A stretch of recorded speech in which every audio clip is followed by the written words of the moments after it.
Thanks, Sally, and thanks to the PayDirt team for putting on such a great conference. I think it's nearly 5 years we've been coming here, and it's come a long way since those early years when we were exploring for cobalt in British Columbia. We've now got what we think is a globally significant nickel opportunity in Vietnam. So that's a picture of the previously operating Ban Phuc nickel mine. It operated between 2013 and 2016 and went into care and maintenance when the nickel price was around $8,000 per tonne, so much lower than today's prices. So we're looking to restart the mine. We're looking to build a larger scale open pit mining opportunity, but more importantly, we're looking to build a downstream refinery which converts nickel concentrate into the chemical products required for the lithium-ion battery. So it's a vertically integrated mining and refining business where we're utilising the abundant hydroelectric power that we have in the Son La province. So we're located in the northern Vietnam region to the west of Hanoi. We've got a globally relevant nickel sulphide mineral resource and reserve. So we've got around 500,000 tonnes of nickel in resource and a reserve of around half of that. These operating costs that we're seeing in Vietnam are driving a first quartile position on the cost curve. We're looking at a partnership structure to bring in downstream partners into the refining business, and we're getting significant interest, particularly out of the major players in South Korea. Just a quick corporate snapshot. We have $18 million, so we're lucky we raised $60 million when the market was going much better than it is today. That will keep us going for the next 6 to 12 months. We've got a R&D rebate from the Australian government coming back in the next few weeks. That's $4 million on top of that. So well positioned. We also have listed investments in the order of $8 million. A very supportive shareholder base, Fidelity, one of the largest institutional investors in the world, Deutsche Balaton out of Germany, Nanja out of Hong Kong. So we've got a really strong institutional grade investors in that top 20, which own around 62% of the register. Board and management also with a strong position of 5%. We recently added Dan Locker to the board, most people will know Dan was the MD of Western Areas for over 10 or 15 years, so great to have another mining engineer on the board. So we've got a diverse skill set across mining, geology, corporate governance, and well supported by the sell-side analysts, and looking to take a number of analysts over to Vietnam in the next month or so. So looking forward to hopefully some increased price targets from that trip. So you can see here, well located in the northern Vietnam region, on the doorstep of all the major players. The major players in this lithium-ion battery race are South Korea, Japan and China. So well positioned in that northern Vietnam region, on the doorstep of all of those major players. So I've got a mine and a refinery. The mine is where we have the 500,000 tonnes of nickel. We see a globally significant nickel sulphide district. And then the refinery. So we've got a refinery where we have a DFS underway. We've just completed a significant pilot plant study and well into those studies and looking to finalise the studies in the coming months. So we're looking at a structure where we have an upstream and a downstream. The upstream is the mine. We're also taking investments in other nickel developers. So you can see we have a number of investments in other nickel developers. The idea being is that we will feed nickel from Australia and Canada and other regions into Vietnam and upgrade it into these downstream products. We'll also work with third-party concentrate feed providers like Trafigura and other trading houses. We'll talk to anybody. We will take 50% of our feed from our mine, and 50% of the feed will come imported from around the world. We're looking to convert it into the first stage of the lithium-ion battery, which is the NCM 811 product, or a high nickel cathode precursor. That product is then combined with lithium hydroxide to produce cathode. So that's why it is an important product in the lithium-ion battery chemical mix. And most importantly, we're now seeing a real push towards net zero carbon nickel. What we're seeing from the downstream partners is there was a focus on any nickel, and just in the last month or two, there's a real focus on net zero carbon nickel or low carbon footprint nickel. So we're able to produce a low carbon footprint nickel because of the abundant renewable power that we have in Vietnam. We're using a pressure oxidation flow sheet, which is a more suitable technology for the chemical products required for the lithium-ion battery. We're looking at electric fleet as well in our study work, so we used a full electric mining fleet in our pre-feasibility study. A vertically integrated supply chain allows you to minimise transportation of intermediate products, and particularly, obviously, sulphide nickel is a much cleaner nickel process to convert into these chemical products.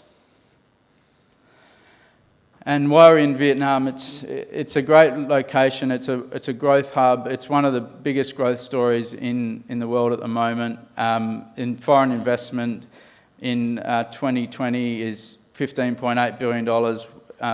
In the year 2000 was only $1.3 billion. So large increase in foreign direct investment, particularly out of South Korea and Japan into this region. Very competitive labour costs, low power costs, so that 6 to 7 cents per kilowatt hour for that hydroelectric power. It's a great location. We have a major electric vehicle manufacturer in country. So the VinFast is a local electric vehicle manufacturer. They are set up nearby the mine at the port of Haiphong. So well located with the Vin Group as the largest conglomerate in Vietnam, right on our doorstep as well. So it is a growth hub. It's one of the biggest opportunities we see in the space, and we think that this will be an emerging hub for lithium-ion batteries, but also for electric vehicles. So you can see here, this is the nickel sulphate cost curve from our friends at Trafigura. So well positioned in that first quartile position.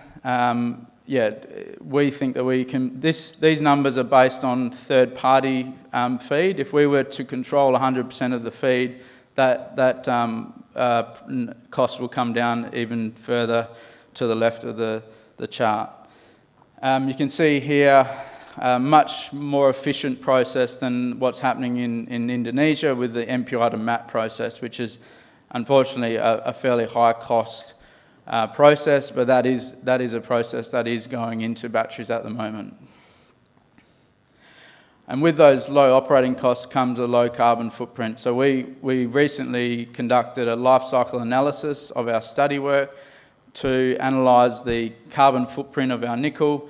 You can see our precursor product, our PCAM NCM811, has 9.8 kilograms of CO2 per kilogram of PCAM. Much lower than what can be achieved in Australia, and particularly much lower than what is being achieved in Indonesia. We're not going to stop at 9.8. We have ambitions to go all the way to net zero, and we're working very closely with our downstream partners to push as close to net zero as possible. So we have confidence that we potentially can start at from net zero from day one. So this is our nickel sulphide district, so 485,000 tonnes of nickel. We've also got byproducts, copper, cobalt, platinum group metals. It is a globally significant district. We've tested probably half of the targets. We're now focused more on the development phase. We have 10 years of mining in the initial studies, so we're now focused probably a little bit more on the development phase, and we're confident that we will continue to discover more nickel through this belt. The way I've described it, it's sort of like going into Kambalda 50 years ago and there's nickel literally just outcropping. So we can go and do the ground-based EM, the modern geophysics, and it's a very systematic, easy process to come in here and discover nickel sulphides. So this is our major flagship asset, the Ban Phuc open pit. It's a large-scale disseminated open pit, low strip ratio, around 3 to 1. It'll produce around 18,000 tonnes per annum of nickel in concentrate, and then that will be then shipped to our refinery. So you can see it's a large-scale open pit, very similar to a Mount Keith style of tonnes and grade equivalents. So this is the downstream process. So we're then taking the nickel concentrate from our mine and also importing nickel concentrate from around the world. We're converting it into the chemical nickel sulphates. The first stage is actually to produce an MHP, a mixed hydroxide precipitate, and then do further leaching to produce nickel sulphate and cobalt sulphate, which is then combined in that NCM 811 product. So we're using a pressure oxidation process. It's been tried and tested in the industry since the 1960s.